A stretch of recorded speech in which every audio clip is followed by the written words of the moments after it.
Bienvenue dans notre analyse des documents du jour. Aujourd'hui, on se penche sur la situation économique des Comores. C'est une image assez forte, hein. Une île magnifique, mais qui dépend énormément des importations, même pour des choses simples comme le savon ou les bouteilles en plastique. Les chiffres sur la dernière décennie, 2013-2023, sont assez parlants. Un déséquilibre commercial qui perdure, surtout pour ces produits-là. Alors notre but ici, c'est vraiment d'aller voir de près ce profil commercial un peu particulier avec les documents qu'on a, et puis explorer le potentiel d'une production sur place. On va regarder une proposition spécifique, une sorte d'école de fabrication, mais on va aussi élargir un peu la focale. Quelle stratégie d'industrialisation plus globale? On fera même des parallèles avec l'histoire ou avec ce qui se fait en Afrique, la ZSCASF, le COMESA, tout ça. Prêt? Absolument prêt. Et les données commerciales, elles donnent le ton tout de suite. Si on regarde les chiffres compilés à partir des sources, ce déficit commercial global des Comores, c'est une constante sur 10 ans. Il y a ce fameux taux de couverture des importations par les exportations. Ah oui, expliquez-nous ça. En gros, c'est quelle part de ce qu'on achète à l'étranger est financée par ce qu'on vend. Simple, quoi. D'accord. Et là, pour l'ensemble du commerce comorien, ça stagne, autour de 15% en moyenne. C'est quand même bas, ça montre un déséquilibre structurel, mais c'est quand on zoome que ça devient frappant. Sur les plastiques, là, le produit 39, et les produits de nettoyage, produit 34. Oui. Pour les plastiques, on importe pour plusieurs millions de dollars chaque année, 4,7 millions en 2023 par exemple. Et on exporte quasiment rien, quelques milliers de dollars, c'est tout. Donc le taux de couverture, là, il est Proche de zéro, oui, la plupart du temps. zéro raide. C'est radical comme chiffre. Ça veut dire qu'on ne vend rien, ou presque rien, de ce qui pourrait être produit localement s'il y a une production. C'est exactement ça. Et pour les produits de nettoyage, donc savon, détergent et compagnie, c'est pareil. Entre 2 et 3 millions de dollars d'importation annuelle, les exportations, inexistantes, ou alors vraiment anecdotiques. Donc là aussi, le taux de couverture, il frôle le zéro. C'est une dépendance quasi totale pour ces biens de consommation très courants. C'est incroyable. On peut comparer, vite fait, avec l'Afrique dans son ensemble. Le continent est aussi déficitaire, c'est vrai, mais les taux sont quand même plus élevés. Pour les plastiques, l'Afrique couvre environ 23% de ses imports par ses exports. Et pour les produits de nettoyage, c'est presque 50% en 2023. Donc on voit que le défi aux Comores est particulier. Et ça touche vraiment le quotidien. Un des documents liste des biens de consommation de base. Et on retrouve justement ça, le savon, la lessive, mais aussi tous les emballages plastiques. Ceux qui servent pour ces produits, mais pour plein d'autres choses aussi. Des trucs qu'on utilise tous les jours, quoi. Et que le pays achète massivement dehors. Tout à fait. Et il faut absolument ajouter une donnée, démographique. Une autre source en parle. La population est très jeune, genre 58% de moins de 24 ans. Ah oui, c'est énorme. C'est une force vive, potentiellement, mais voilà, le taux de chômage. Officiellement, il est bas, autour de 3,9%. Mais tout le monde sait qu'en réalité, il est bien plus élevé, surtout chez ces jeunes. Alors, cette pression démographique, ça rend la création d'emplois locaux et le développement d'une production locale encore plus urgent. Pour répondre aux besoins, bien sûr, mais aussi pour donner un avenir à cette jeunesse. Et c'est là qu'intervient une des sources, avec cette idée assez originale, je trouve. Un business plan pour une école de fabrication aux Comores. L'idée, c'est pas juste de former, c'est de faire pour apprendre. Oui, c'est ça qui est intéressant dans l'approche. Le but, c'est un transfert de compétences très concret, très pratique. Former des entrepreneurs, oui, et des techniciens qualifiés, le document les appelle étudiants, pour qu'ils sachent fabriquer et vendre ces fameux produits plastiques et de nettoyage. L'objectif, il est multiple en fait. Créer des emplois, bien sûr, mais aussi essayer de mettre en place un modèle où l'école pourrait s'autofinancer, grâce à la vente de ce qu'elle produit elle-même. Et comment ça marcherait concrètement? D'après ce plan, la pédagogie a l'air très main dans le cambouis. C'est ça. L'idée, c'est de mélanger un peu de théorie, mais surtout beaucoup de pratiques intensives. Les étudiants, ils seraient amenés à bosser un peu comme des ouvriers, quoi, pour vraiment maîtriser les lignes de production. Le plan insiste aussi pas mal sur la formation à la vente, sur le terrain, pour développer cette fibre entrepreneuriale. D'accord. Il est même prévu d'enregistrer les process en vidéo et par écrit, pour standardiser un peu et pouvoir partager le savoir-faire. Et puis un soutien spécial pour ceux qui auraient plus de mal. L'objectif final, c'est donc que les gens formés puissent soit monter leur propre petite boîte, soit être des employés super qualifiés pour des entreprises existantes ou à venir. C'est ça? Oui, c'est l'idée. Et quels produits seraient fabriqués là-bas, dans cette école? Alors, le plan est très précis là-dessus. Il cible une gamme assez complète de produits de nettoyage du quotidien. On parle de nettoyants multi-usages, d'eau de javel, de liquide vaisselle. Une dizaine de produits. Et côté plastique, l'accent est mis sur les techniques clés. Le tri, le recyclage des déchets plastiques, ça c'est important. Comprendre les matières premières et surtout la fabrication d'emballages courants. Comme les bouteilles, les bouchons. Exactement. Les bouchons par moulage par injection, et puis les bidons de différentes tailles par moulage par soufflage. Les trucs de base, mais essentiels. Le projet a l'air bien ficelé, avec un plan sur 1 an. Installation, sélection du personnel, formation, démarrer la production, formation. Il parle même d'aider les diplômés à se lancer. Mais une question quand même, est-ce que c'est réaliste de penser que cette école peut s'autofinancer vite juste en vendant ses produits, face à la concurrence des importations dont on parlait? C'est une excellente question. Et c'est sûrement un des plus gros défis. Le business plan, lui, il a l'air d'y croire. Il mise sur une production locale qui pourrait être, à terme, plus adaptée ou moins chère, et sur la formation de bons commerciaux. Mais c'est clair que la concurrence avec les produits importés, souvent faits à très grande échelle, elle sera rude. Oui, forcément. D'ailleurs, le plan prévoit une phase de production en sous-traitance. Façon Go, ils appellent ça. Ça pouvait être un moyen de générer des revenus plus stables au début, peut-être. Et puis, l'idée est portée par une association internationale d'entrepreneurs, avec des partenaires locaux. Ça suggère qu'ils cherchent des synergies et peut-être un accès au marché dès le départ. Intéressant. Mais pourquoi ce choix? Pourquoi commencer spécifiquement par les produits de nettoyage? Il y a une raison, une logique industrielle? Oui, oui, et une des sources l'explique assez bien en fait. Les produits de nettoyage, ce sont des biens de consommation essentiels. La demande est stable, prévisible. Et l'idée, c'est que démarrer par là, ça peut avoir un effet d'entraînement, ça peut servir de locomotive si vous voulez, pour développer d'autres industries qui sont connectées.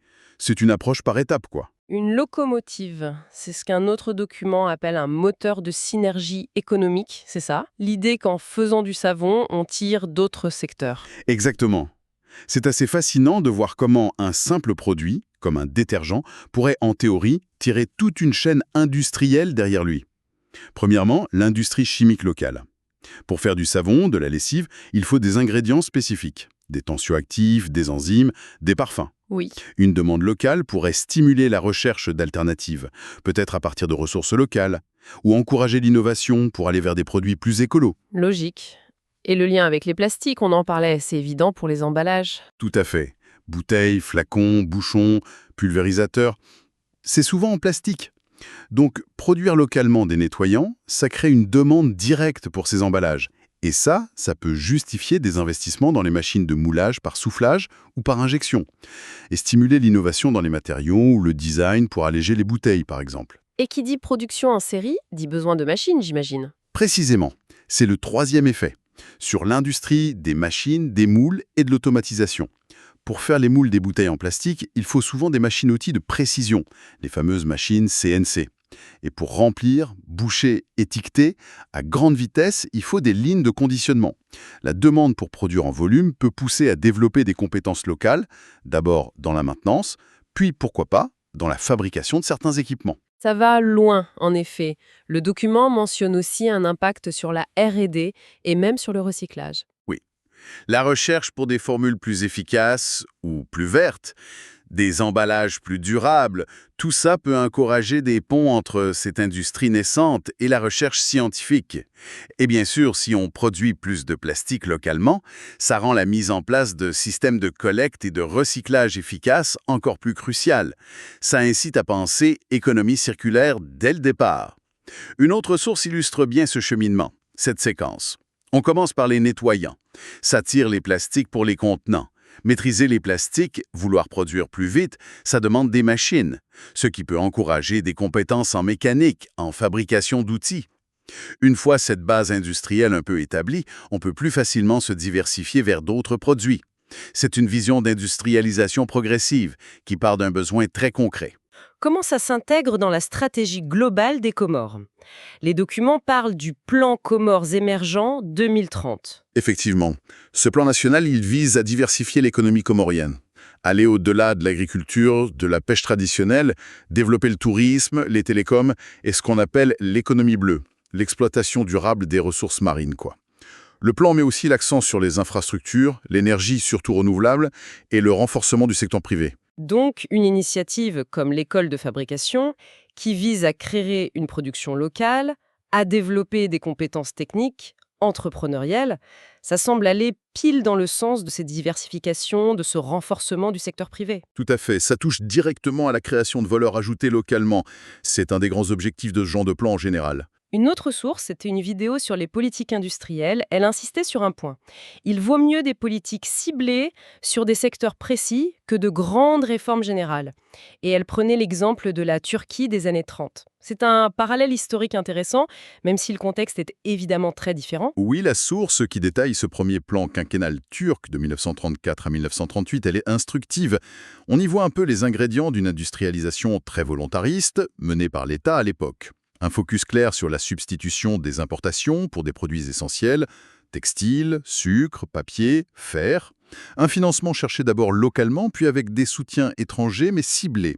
Et surtout, un effort énorme sur la formation technique, via les usines elles-mêmes et des écoles dédiées. Bon, malgré les défis de l'époque, ça a quand même permis de poser les bases d'une industrie et de réduire la dépendance. Ce qui est frappant dans cet exemple turc, c'est vraiment l'accent mis sur la formation et le financement industriel. Une autre vidéo source parlait justement de l'entrepreneuriat industriel. Elle soulignait qu'être entrepreneur dans l'industrie, c'est pas pareil qu'être commerçant. Ça demande des compétences, des financements spécifiques, et l'école de fabrication, avec son approche pratique et son projet d'aide au lancement pour les diplômés, on dirait qu'elle essaie de répondre à ce besoin précis. C'est l'idée, oui. Former des gens qui savent pas seulement faire un produit, mais aussi gérer un atelier, une petite unité de production. C'est différent. Et puis, il y a un autre niveau à considérer, le contexte régional.